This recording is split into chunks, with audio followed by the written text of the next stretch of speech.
নমস্কার বন্ধুরা, আমি প্রমি। আমি এই প্রথমবার আপনাদের সামনে কিছু রেসিপি শেয়ার করছি।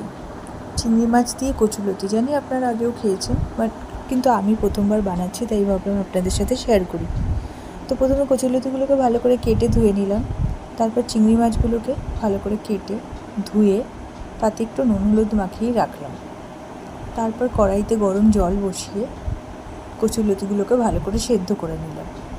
তারপর সেদ্ধ করা কচুলতিগুলোকে, তবে বলে নিই, কচুলতিগুলো কিন্তু পুরো সেদ্ধ করবেন না, অল্প সেদ্ধ করবে।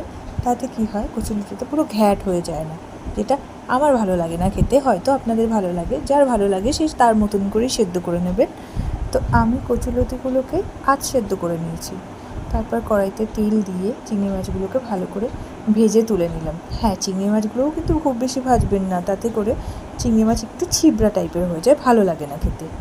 অল্প চিংড়ি মাছগুলোকে ভেজে নিয়ে তারপর সেই কড়াইতেই আবার কিছুটা তেল দিয়ে তাতে কালো জিরে, অল্প রসুন বাটা, অল্প একটু পেঁয়াজ, একটা শুকনো লঙ্কা দিয়ে ফোড়ন দিয়ে সেই সেদ্ধ করা কচুলতিগুলো তাতে ঢেলে দিলাম।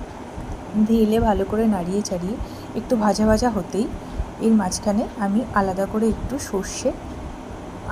সর্ষে আর কাঁচা লঙ্কা বেটে রেখেছিলাম, সেটাও ওর মধ্যে দিলাম। দিয়ে ভালো করে মিশিয়ে দুটোকে বেশ সুন্দর করে ভাজলাম কিছুক্ষণ সময় ধরে।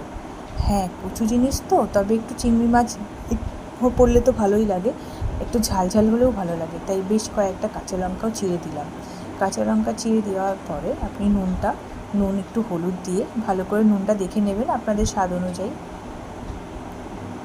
ভালো করে নেড়ে চেড়ে সেটিকে একটু ভাজা ভাজা হয়ে তেল ছেড়ে গেলে তাতে চিংড়ি মাছগুলো ঢেলে দিয়ে তারপর একদম যখন তেল ছেড়ে দিয়ে মশলা থেকে তেল ছেড়ে যাবে, কোনো জল দেবেন না, কিন্তু বিনা জলেই এটা ভাজা হবে। তারপর নামিয়ে খেয়ে দেখবেন। আমার তো ভীষণ ভালো লেগেছে। আপনাদের কেমন লাগলো অবশ্যই জানাবেন। আর যদি